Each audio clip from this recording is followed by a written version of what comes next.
The lights were blinding, the cameras rolling, and Downey stood there like a man sculpted from redemption.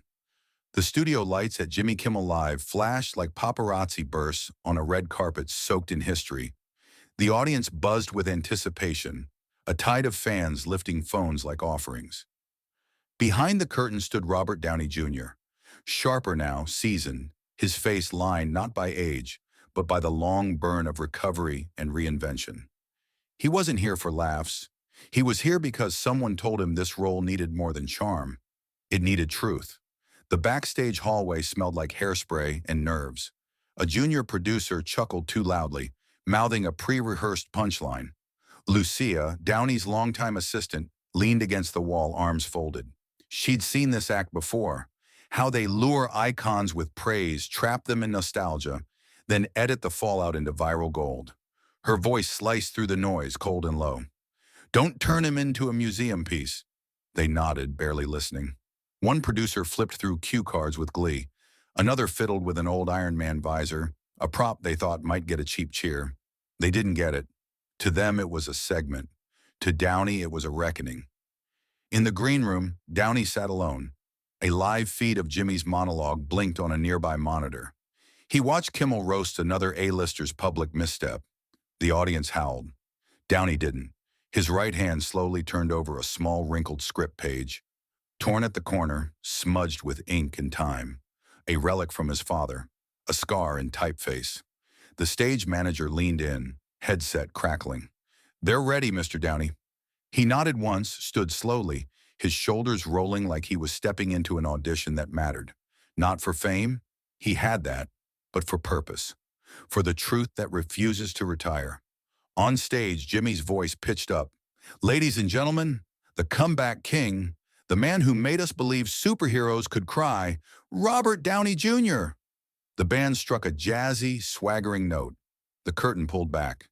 Downey stepped out, not with a wave, not with charm, but with presence. Measured, grounded, precise. The crowd erupted, but his face remained unreadable. He reached Jimmy, shook his hand, firm, quick, intentional, then sat down, not like a guest, but like someone about to take the stand. Somewhere in the crowd, someone murmured, "He looks different." They didn't know how right they were. The applause faded as the green room door clicked shut behind him. Downey exhaled, a breath forged over decades. He dropped into the chair like a man whose past sits heavy in his pockets. A makeup assistant darted past the doorway. Someone chuckled in the hall about a trending meme. Inside, silence. The monitor still showed Jimmy riffing, grinning, breezing through the usual. But the sound was off. Downey watched it like a silent film. Not watching Jimmy, watching time. On the table, the old script page rested beside him. Torn edges, yellowing lines. The ink nearly vanished, but the ache remained printed deep. He picked it up slowly, delicately, as if handling an apology that came too late. His fingers brushed the page's torn margin, then curled around it. Not for comfort, but restraint. He didn't have flashbacks. He had echoes. Echoes of a late-night show in '92. Of a host slurring an impression of him, drunk, mocking. The crowd roaring. Him seated under studio lights, smiling like it didn't sting. He remembered leaving that studio lot, gripping the steering wheel, screaming until his voice cracked. That clip trended. He got decades of reminders. Now he was back. Same city, same late-night noise, but a different man. Lucia stood in the corner, pretending to scroll, but her eyes were fixed on him. She saw the way he held that script, saw the tightness in his jaw, the silence before the storm. She knew this wasn't stage fright. This was memory meeting resolve. She stepped closer, low voice direct. "Rob, if they go low, don't let them shrink you."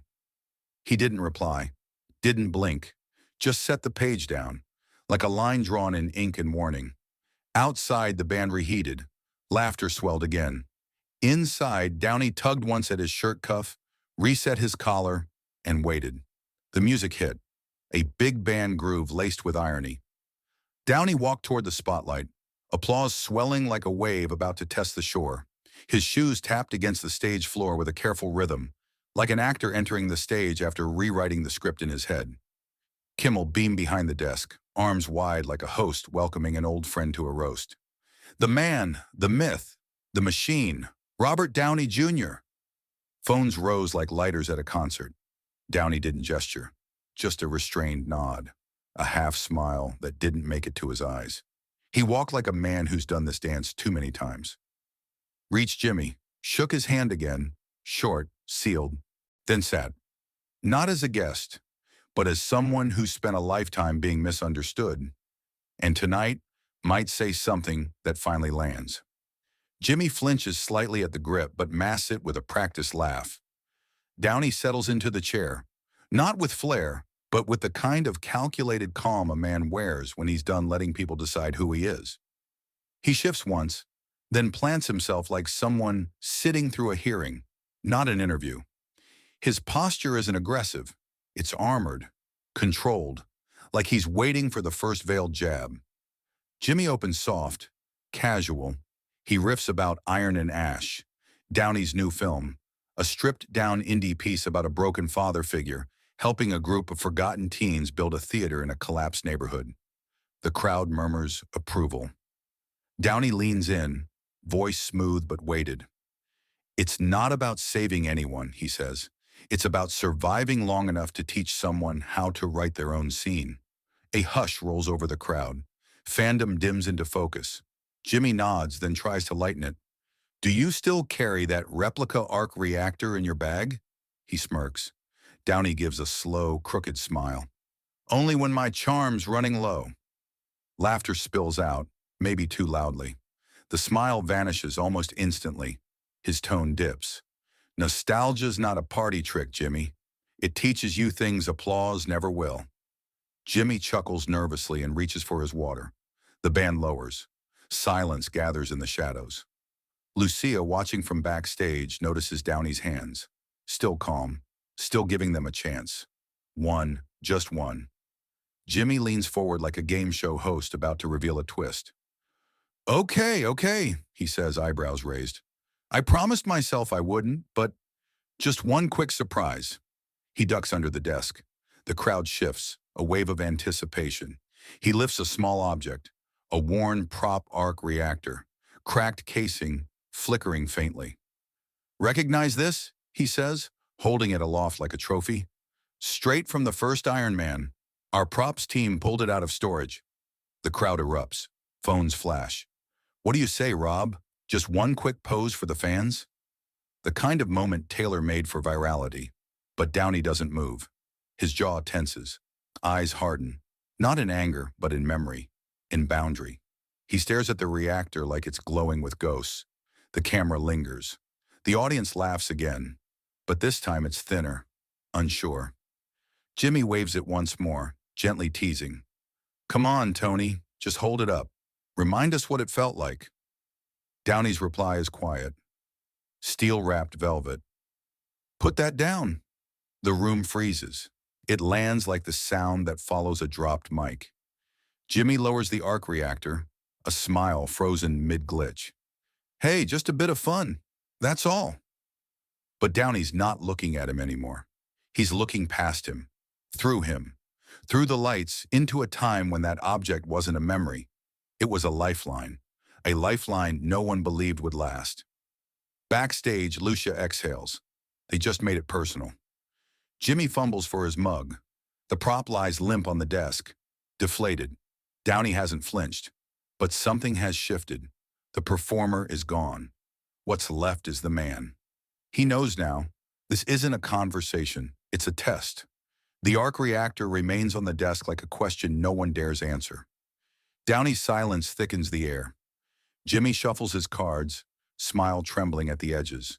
The audience chuckles nervously, unsure which direction this scene is going. Then Downey leans forward, elbows on knees, eyes locked on the prop.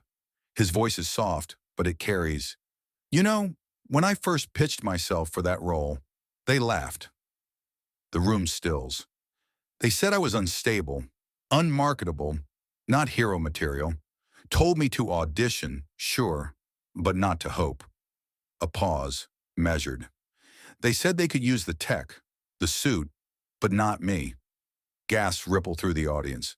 I had nothing in the bank, lived like a ghost in my own life, but I didn't say yes to that kind of bargain. He nods at the reactor. That's not a souvenir to me. That's what it costs to rebuild from ashes. That's the scar I don't get to hide. Silence sweeps the studio. Jimmy leans back, unsure now. We all loved the film, Rob. We were just trying to have fun. Downey's eyes flicked toward him. Sharp, precise. It was never about fun, a beat. It was about dignity, about proving I wasn't their cautionary tale. He folds his hands slowly. A woman in the crowd wipes her eye. Someone whispers, "Damn." Lucia doesn't move, just watches. Jimmy looks down at the arc reactor, once nostalgic, now radioactive. He nudges it out of frame like it's leaking. The band remains silent. The studio isn't a set anymore. It's a fault line. And the man on stage, he's not there to perform. He's there to remind. He chuckles, thin, hollow. Come on, folks, let's not get all meaningful here. It's just a talk show, right? A little razzle-dazzle, a little fun. A few audience members laugh, more from reflex than amusement. Downey doesn't. He shifts in his seat, hands still folded, chin slightly lowered, eyes pinned on the host. Fun, he echoes, as if tasting the word for poison. Was it fun when they told me to fix my teeth? When they dubbed over my voice in foreign releases so I wouldn't sound too American poor? That the kind of fun you mean? No one claps. Not now. Jimmy stammers, reaching. We were just trying to give people something to smile about. Downey's mouth pulls tight. You mean something to laugh at? He gestures, not with drama, but with accuracy, toward the lights, the cameras, the grinding engine of production around them. This place doesn't preserve stories. It processes them, breaks them down into clicks and claps. The louder they laugh, the faster they forget what mattered. A single murmur passes through the audience. Downey continues, softer now, sharper. I've seen people claw their way out of places applause never reached. Kids who kept showing up when nobody wanted them there. That's who I make films for. Not for this. He nods once toward the desk. Jimmy opens his mouth, closes it. Backstage, producers glance at each other. One motions frantically. Another grips a cue card and freezes. There's no script for this. Jimmy leans forward. One last swing. But Rob, people love you. They grew up with you. They admire you. Downey turns toward him. Not angry, just certain. Then stop asking me to lie down for their nostalgia. The silence that follows isn't awkward. It's reverent. A pause big enough to hold the truth. Downey doesn't raise his voice. He doesn't have to. The stillness around him is louder than any punchline Jimmy's ever delivered. The crowd doesn't shift, doesn't squirm. They just listen, like people realizing the movie they're watching is no longer fiction. Downey straightens slowly. His shadow stretches across the stage like intention in motion. And when he speaks again, his voice is low, friction-worn, forged in clarity. You know what I remember? He's not looking at Jimmy. He's looking into the lights, into time. It wasn't the red carpets, wasn't the premieres. It was being 23, standing outside a studio gate, being told to lose weight, fix my jaw, and learn how to sound like someone else. He exhales, not a laugh, a release. They didn't want me to win. They wanted me to disappear, quietly, make room for shinier, emptier noise. Lucia watches from the wings. She's seen him hustle for callbacks, seen him scrape for rent. But this is the performance he's been storing in silence. Downey turns his gaze to Jimmy. Not harsh, just final. But I didn't disappear. I didn't quit. I took roles no one believed in. I built something that felt like me, even when the world asked for something prettier. A young man in the third row stands up suddenly, hand over his heart. You're the realest one out here, he shouts. Applause breaks, then more. Like a wave rising, uncertain if it's protest or praise. Downey doesn't react to the noise, doesn't bask. He nods once, solemn. I didn't come here to be liked. I came here to say something before I run out of chances to say it. And he leans back. The weight of his silence lands like a gavel. Jimmy swallows, throat dry. For the first time tonight, he's not running the show. The performer just claimed the stage. Jimmy shifts in his chair, something fragile in his posture. His host's grin has cracked. The set feels smaller now, tighter. He tries to recover. Dry laugh, forced charm. All right, Rob, I get it. You've got something to say, but let's not forget whose stage this is. Yeah? The words are lacquered in smile, but the blade shows beneath. The audience murmurs. Some chuckle nervously. Others go silent. Downey lifts his eyes, calm, still, focused. He doesn't blink. He simply replies, "Your stage?" Then he rises. No performance, no flourish. Just the gravity of someone who's done being seated for the sake of someone else's script. He breathes, not for effect, but for control. Let me tell you something, Jimmy. His voice, velvet pulled taut over steel. A stage doesn't belong to whoever holds the mic. It belongs to the one who risks something when they speak. The crowd feels it, a current. Downey steps forward, not to threaten, to anchor. His presence floods the frame. Jimmy leans back, control slipping like cards from sweaty hands. I've performed monologues to rush hour traffic, Downey says. I've told my story in rooms where no one clapped. But I told it anyway, because it was mine. He points, not accusing, just true. You run a show, I carry a legacy, and I don't need your chair to remind anyone who I am. A wave of applause starts in the back, hesitant, uneven. Then it grows, louder, rising to its feet. Jimmy stays seated. His fingers twist a cue card into a crumpled fist. The band stays quiet. The lights hum like they're holding breath. Downey steps back, nodding once toward the audience. Not like a star taking a bow, but like a man acknowledging others who've walked through fire. Then he turns to Jimmy, his voice steady, almost tender. You brought a crown, he says. I brought the scars. Let's see which one lasts longer. And then he sits, calm, still, complete. The throne never mattered. The war was already won. Applause lingers in the air like smoke, thick, unsure, somewhere between praise and reverence. Jimmy clears his throat, his face flushed, his smile long gone, replaced by something smaller, thinner. He taps his fingers against the desk, trying to find rhythm, control, but it never comes. Backstage, chaos unfolds. A producer hisses into a headset. Wrap it. Now.